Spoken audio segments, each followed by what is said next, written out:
कहानी का पूरा आनंद लेने के लिए इसके पहले भाग को सुनना बिल्कुल मत भूलिएगा।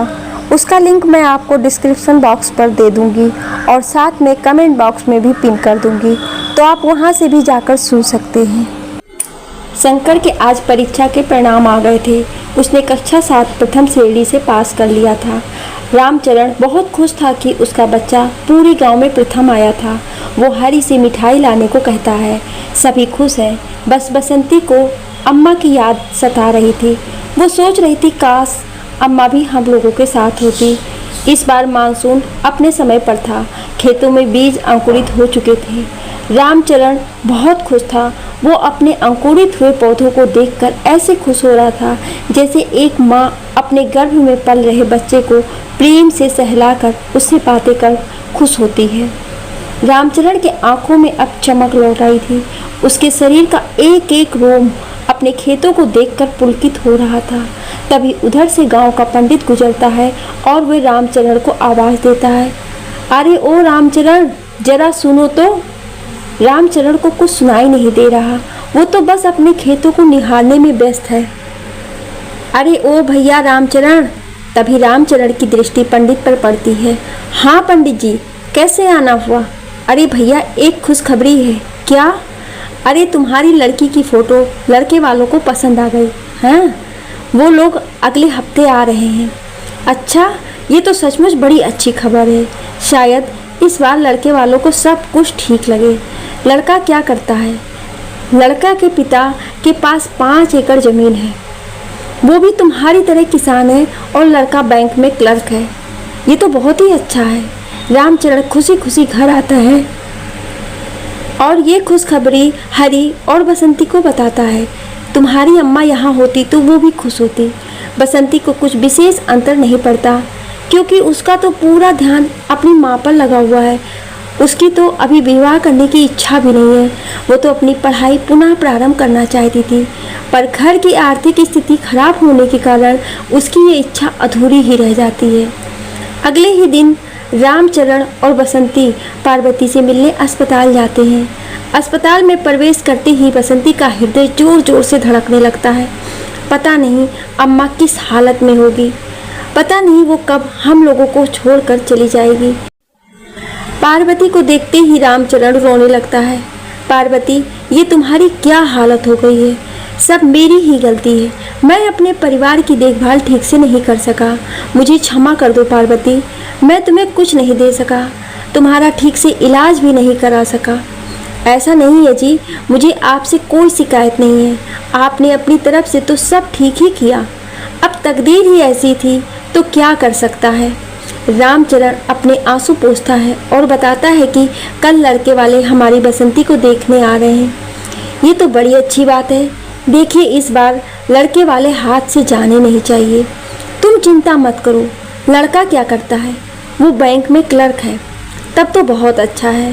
पार्वती बसंती को गले से लगा लेती है और उसका माथा चूमती है। मेरी बच्ची, भगवान तुम्हें सदा खुश रखे। मैं कितनी बदनसीब माँ हूँ जो अपनी ही बच्ची का ब्याह नहीं देख सकती। इतना सुनते ही बसंती जोर जोर से रोने लगती है। आज लड़के वाले आने वाले हैं। सुबह से ही रामचरण तैयारी में लगा हुआ है। बसंती, घर जरा कायदे से कर दे और हरी, तू जाकर मिठाई ले आ। लड़के वाले आते ही होंगे। थोड़ी देर में राम प्रसाद और उनका लड़का राकेश और पत्नी आशा के साथ आ जाते हैं। रामचरण उनका स्वागत करता है और सबका हाल चाल पूछता है। थोड़ी देर में राकेश की माँ आशा बसंती को बुलाने के लिए कहती है। आज बसंती ने साड़ी पहनी हुई है जो उसने शिवा की सहायता से पहना था। आशा को बसंती पसंद आ जाती है। हमें तो लड़की पसंद है। फिर वो राकेश की तरफ देखती है। क्यों बेटा, तुमको कैसी लगी? अम्मा, तुम्हें पसंद है तो ठीक है। फिर राम प्रसाद पूछता है, तो रामचरण कब शादी करना चाहोगे? अब आप तो सब जानते हैं, मैं तो फसल कटाई के बाद ही शादी कर पाऊंगा। ठीक है, तब माघ में शादी तय कर लेते हैं। हाँ, मैं पंडित से मिलकर तारीख निकलवा लेता हूँ। आशा शगुन के तौर पर बसंती को एक साड़ी और 2 सोने के कड़े उसको पहना देती है। रामचरण की खुशी आज दोगुना थी। पार्वती को अस्पताल में भर्ती हुए 3 हफ्ते हो गए। उसकी हालत दिन पर दिन और ख़राब होती जा रही थी। बसंती आज शंकर के साथ माँ से मिलने अस्पताल आती है। उससे अम्मा की हालत देखी न जा रही थी। उसकी आंखों से लगातार अश्रु की धारा बह रही थी। रो मत पगली, जाना तो सबको एक न एक दिन है यार। आज नहीं तो थोड़ा देर से सही। जो जन्म लेगा वो एक ना एक दिन तो मरेगा भी, यही प्रकृति का नियम है। लेकिन अम्मा, मैं तुम्हारे बिना कैसे रहूँगी? अरे जब ससुराल जाएगी तो वहाँ की जिम्मेदारी में सब भूल जाएगी। वैसे भी समय सारे दुख कष्ट भुला देता है। तभी पार्वती की नज़र कंगनों पर पड़ती है जो उसकी होने वाली सास ने आशा को पहनाए थे। अरे ये कंगन तो बहुत सुंदर है, तेरी सास ने पहनाई है ना? हाँ। फिर पार्वती बसंती को बड़े प्यार से उसके माथे को सहलाती है। मेरी बिटिया। औरत की ज़िंदगी शादी के बाद बदल जाती है। वहाँ सबका ध्यान रखना, अपने सास ससुर की खूब सेवा करना और पति की परछाई बनकर रहना। बसंती के आंखों में आंसू छलक आते हैं। वो अम्मा से कहती हुए पार्वती के गले लग जाती है। अब तुम लोग जाओ, शंकर अपनी बहन का ध्यान रखना। हाँ अम्मा। शंकर भी अम्मा के गले लगकर खूब रोता है। अम्मा, तू हम लोगों को छोड़कर कहाँ जाएगी? तुम्हारा वहाँ अकेले मन नहीं लगेगा। गणपति से कहो तुम्हें ना ले जाए। पार्वती हंसने लगती है। भगवान मेरे बच्चों की रक्षा करे। बसंती और शंकर अपने घर लौट रहे होते हैं, तभी रास्ते में चांदनी मिल जाती है। अरे बसंती, मैंने सुना है तेरी शादी तय हो गई। बीच में शंकर बोल उठता है। हाँ, मेरे होने वाले जीजाजी बैंक में काम करते हैं। बसंती शंकर को चुप कराते हुए, हम लोगों को जल्दी है, चल शंकर। बसंती जल्दी जल्दी अपने कदम बढ़ाने लगती है और चांदनी बसंती को ऐसे देखती है जैसे जब बहुत पीछा करने के बाद भी भेड़िए के हाथ से शिकार छूट जाता है और भेड़िया खिसिया कर पीछे से बस देखता भर रह जाता है। बसंती जैसे ही घर पहुंचती है वैसे ही रामचरण के पास एक आदमी दौड़ते हुए आता है, ये बताने कि अस्पताल से फ़ोन आया था। पार्वती अब नहीं रही। आज पार्वती को गए हुए पूरे 3 महीने हो गए। शिवा भी अपने ससुराल चली गई थी। बसंती अब बिल्कुल अकेले पड़ गई थी। उसके जीवन में अगर कोई था तो वो हीरा मोती ही थे, जिससे वो कभी कभी अपने दिल की बात कर लिया करती थी। रामचरण और हरी दिन भर खेतों में व्यस्त रहते थे। खेतों की बढ़त अच्छी हो रही थी, सब कुछ ठीक चल रहा था। लेकिन कहते हैं ना कि अगर सब कुछ ठीक चल रहा हो तो समझ लो कि यह आने वाले तूफान के पहले का सन्नाटा है जो किसी को दिखाई नहीं दे रहा है। खेत अपने पूरे यौवन पर था। कपास के सफ़ेद पीले फूल खिल चुके थे। हवाओं के साथ ये पौधे झूम झूम कर अपने वैभव का गान कर रहे थे। रामचरण अपने खेतों को दिन रात निहारता रहता था, जैसे कोई नई नवेली दुल्हनिया को उसके पति निहारता है। एक रात रामचरण ने अनुभव किया कि आसमान कुछ नकारात्मक संदेश दे रहा है। उसके खेत कुछ ज़्यादा ही झूम रहे थे। ऐसा लग रहा था जैसे कुछ अनहोनी होने वाली है। मौसम के बदलते रूप को देखकर रामचरण का मन घबराने लगता है। ए हरी, ये इतनी जोर जोर से हवा क्यों चल रही है? मेरा मन घबरा रहा है। कुछ नहीं होगा पिताजी, आप चिंता ना करें। नहीं, मुझे लग रहा है तूफान आने वाला है। अब मेरे खेत का क्या होगा? हम सब बर्बाद हो जाएंगे। रामचरण खेतों की ओर भागता है। उसके खेत बड़ी तेजी से झूम रहे थे। हे देव, हम पर तरस खा, ये तूफान रोक ले। तभी बिजली कड़कने की आवाज़ आती है और बादल जोर से गरजता है, जैसे वो रामचरण को ललकार रहा हो। रामचरण जोर जोर से चिल्लाने लगता है। तभी हवा और जोर से चलने लगती है। हीरा मोती का टिन का छत उड़ जाता है। मोती को भी आभास होने लगता है कि कुछ अनहोनी होने वाली है। वो भी जोर जोर से अपने पैर पटकने लगता है और हीरा बेचैन होकर रंभाने लगता है। देखते ही देखते वो हवा तूफान का रूप ले लेती है। बिना मौसम के जोर की बारिश होने लगती है। ये तमाशा 5 घंटे तक लगातार चलता रहता है। बादलों का गरजना, बिजली का चमकना, उस समय ऐसा लग रहा था जैसे किसी का प्रकोप हो जो तूफान बनकर खेतों पर बरस रहा हो। जैसे वो बारिश नहीं, आग के गोले हो जो खेतों को जला रही हो। बसंती, शंकर और हरी सभी अपने पिताजी के आने का इंतजार कर रहे थे। सुबह हो गई थी लेकिन रामचरण गायब था। वो अभी तक घर वापस नहीं आया था। बसंती का मन घबराने लगता है। हरी जा, पिताजी को देख कर आ, वो अभी तक घर वापस क्यों नहीं आए। हरी खेतों की तरफ जाता है, देखता है उसके सारे खेत नष्ट हो गए हैं। वहाँ अब केवल तूफान के बाद की विभीषिका ही शेष बची है। चारों तरफ बर्बादी का मंजर है। हरी को ये सब देखकर चक्कर आने लगता है। वो एक चबूतरे पर बैठ जाता है। उसे ऐसा लग रहा होता है जैसे पूरी दुनिया ही खत्म हो गई। तभी रमेश दौड़ता हुआ आता है। हरी भैया! वो पास आकर हरी को जोर से झंझोड़ते हुए कहता है, भैया अनर्थ हो गया। हाँ रमेश, सचमुच अनर्थ हो गया। नहीं भैया, वो क्या वो आपके बाबूजी, क्या हुआ हमारे पिताजी को? आप मेरे साथ चलो। हरी रमेश के साथ चलने लगता है। कुछ दूर जाने पर देखता है कि एक पेड़ के नीचे बहुत लोग इकट्ठा हुए हैं। काफ़ी भीड़ जमा है, पुलिस भी आई हुई है। क्या हुआ रमेश, यहाँ इतनी भीड़ क्यों है? वो आपके बाबूजी। हरी बेचैन होकर भीड़ को चीरते हुए आगे जाकर देखता है। देखते ही उसकी आंखें फटी रह जाती हैं। ये क्या, पिताजी ने ये क्या कर लिया? नहीं, पिताजी ऐसा नहीं कर सकते। वो हम लोगों को यूं अकेला छोड़कर नहीं जा सकते। वो जोर से चिल्ला उठता है, पिताजी ये आपने क्या किया? तूफान को गए हुए आज 2 महीने बीत गए। सभी रिश्तेदार आकर जा चुके थे। मामा के दिए पैसे भी खत्म हो चुके थे। सरकार ने आश्वासन दिया है कि तूफान के कारण हुई तबाही से सभी किसानों को अनुदान राशि दी जाएगी, पर इस सरकारी प्रक्रिया में काफ़ी समय लग रहा था। घर में 3 अनाथ बच्चे, ऊपर से साहूकार का रोज रोज घर आना। हरी और बसंती को कुछ समझ में नहीं आ रहा था कि क्या किया जाए। हरी बसंती से कहता है, मैं शहर जाकर कुछ काम ढूंढता हूँ। कब तक हम लोग मामा के आगे हाथ फैलाएंगे? हाँ, तुम ठीक कहते हो।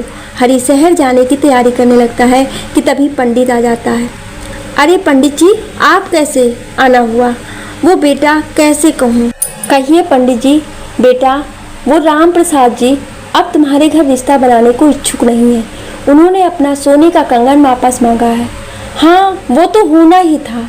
मैं और बसंती उसके लिए पहले से ही तैयार थे। हरी बसंती को आवाज़ देता है। बसंती सब कुछ सुन रही होती है। वो कंगन उतारकर पंडित जी को दे देती है, लेकिन वो बहुत देर तक वो अपनी भावनाओं पर नियंत्रण नहीं रख पाती। अंदर जाकर वो मुंह छिपाकर रोने लगती है। हरी उसको गले लगाकर चुप कराता है। भैया, हम लोग अनाथ हो गए, अब हम लोगों का कोई नहीं है। चल पगली, ऐसे नहीं बोलते, मैं हूँ ना, तू घबराना, सब ठीक हो जाएगा। अच्छा मैं चलता हूँ, तुम शंकर का ध्यान रखना, वो अभी बच्चा है। हरी अपने मामा के घर जाता है। फिर वहाँ से वो मजदूरी करने के लिए चौराहे पर खड़ा हो जाता है। आज वो दिन भर खड़ा रहा लेकिन कोई मजदूरी नहीं मिली।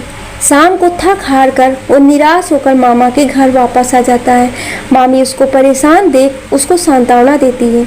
परेशान मत हो बेटा, आज काम नहीं मिला तो क्या हुआ, कल ज़रूर मिल जाएगा। तुम परेशान मत हो, चलो खाना खा लो। बसंती शाम के खाने के लिए तैयारी करती है। वो चूल्हे पर आग लगा ही रही थी कि साहूकार आ जाता है। तुम्हारा भैया कहाँ है? जी वो शहर गए हैं काम की तलाश में। तुम लोगों को ये तो पता है ना कि तुम्हारे पिता ने कर्जा लिया था? जी मालूम है। तो हमें 1 हफ्ते में अपना पूरा बकाया चाहिए, अपने भैया से कह देना।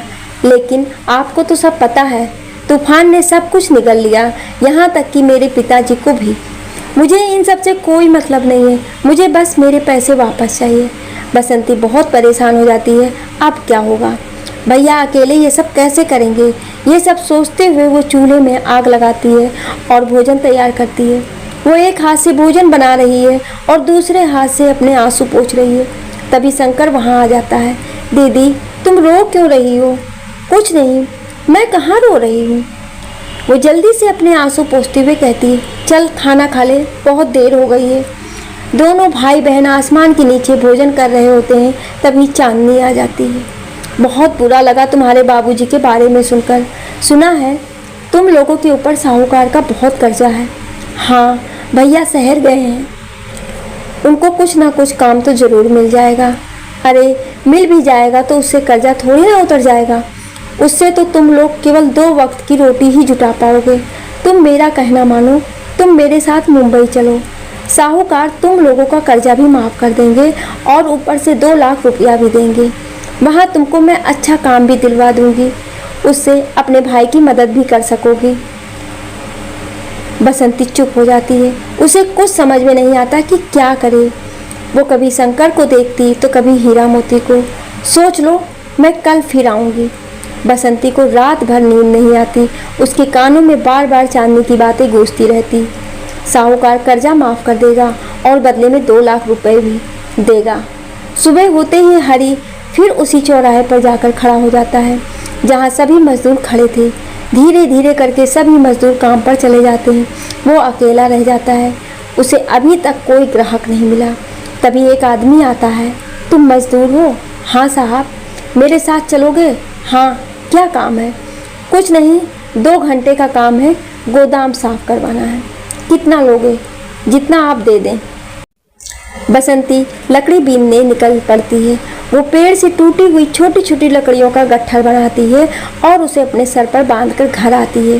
तभी शंकर, जो पास ही में कंचों से खेल रहा था, वह दीदी को देखकर उसकी सहायता के लिए आता है और उसकी लकड़ियों का बंडल उतारने में उसकी सहायता करता है। दीदी, एक बात पूछनी थी। हाँ पूछो। मैं अब कभी विद्यालय नहीं जा पाऊँगा। क्यों नहीं? तुम विद्यालय जरूर जाओगे। बसंती शंकर से कह तो देती है, पर वो सोच में पड़ जाती है कि अब शंकर का विद्यालय का खर्चा कहाँ से आएगा। वो नहीं चाहती थी कि शंकर की पढ़ाई भी उसकी तरह अधूरी रह जाए। वो मन ही मन निश्चय ले लेती है कि वो शंकर को जरूर पढ़ाएगी और उसे एक शिक्षित किसान बनाएगी जो गांव में सभी को खेती और उससे संबंधित आधुनिक और प्रौद्योगिक जानकारी दे सके। बसंती आज दिन भर परेशान थी। वो कोई निर्णय नहीं ले पा रही थी कि क्या करे। एक तरफ शंकर की पढ़ाई थी तो दूसरी तरफ साहूकार का कर्ज। उसे बार बार चांदनी की बातें याद आ रही थी कि अगर मैं उसके साथ शहर गई तो साहूकार कर्जा माफ़ कर देगा और बदले में 2 लाख रुपए भी देगा। आज शंकर को पतंग उड़ाने की बिल्कुल भी इच्छा नहीं हो रही थी। वो अपना पतंग रमेश को दे देता है। उसे कुछ समझ में नहीं आ रहा था कि अब आगे क्या होगा। उसे अम्मा की याद सताने लगती है। अम्मा, तू हमें छोड़कर क्यों चली गई? मेरा तुम्हारे बिना बिल्कुल भी मन नहीं लग रहा। पिताजी भी चले गए, अब हम लोग बिल्कुल अकेले हैं।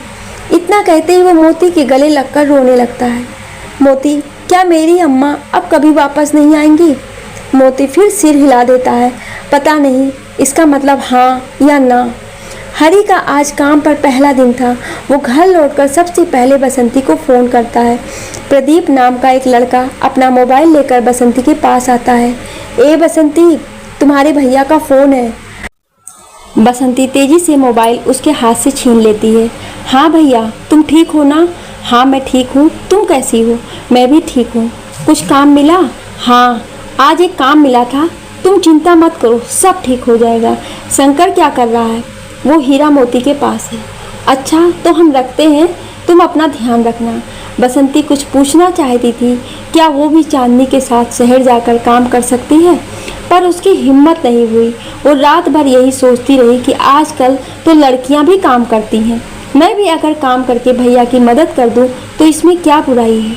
साहूकार का कर्जा भी खत्म हो जाएगा और शंकर अपनी पढ़ाई भी पूरी कर लेगा। रात भर वो यही सोचती रही और अंत में उसने निर्णय ले लिया कि वो कल सुबह वो साहूकार से मिलने जाएगी। सुबह होते ही शंकर को नाश्ता कराने के बाद वो साहूकार के घर जाने के लिए तैयार होती है। दीदी, कहाँ जा रही हो? तेरी पढ़ाई का इंतजाम करने। सच? अब मैं फिर से पढ़ सकूँगा? हाँ, मेरा भैया स्कूल जाएगा, बड़ा आदमी बनेगा। बसंती प्यार से शंकर के माथे को चूमती है। तुम हीरा मोती को चारा दे देना, मैं अभी आती हूँ। बसंती बड़े उत्साह के साथ अपने कदम बढ़ाते हुए साहूकार के घर की तरफ बढ़ती है। उसके आंखों में सपने जल की परवाह की तरह बह रहे थे। उसे लग रहा था शायद ये दुख की अंतिम दस्तक थी। अब सब अच्छा होगा। वो कल्पना करने लगती है कि शंकर बड़ा हो गया है और वो बड़े आदमी की तरह कपड़े पहनकर किसानों को कुछ शिक्षा दे रहा है। इन्हीं कल्पनाओं में खोई हुई वो कब साहूकार के घर पहुंच गई, उसे पता भी नहीं चला। वो बाहर खड़े लट्ठों से पूछती है, मुझे साहूकार से मिलना है। लट्ठे उसे देखकर समझ जाते हैं कि ये नया शिकार फंसा है। हाँ हाँ, साहूकार से मिलना है, चलो अभी मिला देते हैं। सरकार, बसंती आपसे मिलना चाहती है। बसंती देखती है चांदनी भी वहीं है। चांदनी उसको देखते ही ऐसे खुश होती है जैसे बहुत देर और परिश्रम के बाद शिकार हाथ लगा हो। अरे बसंती, क्या हुआ बेटा, इतनी सुबह सुबह कैसे आना हुआ? वो काकी, आप कह रही थी ना कि आप मुझे शहर में काम दिलवा देंगी। हाँ हाँ, वो तो मैं अब भी कहती हूँ। तो क्या तुम तैयार हो? हाँ, अगर साहूकार हमारे कर्ज माफ़ कर दे तो।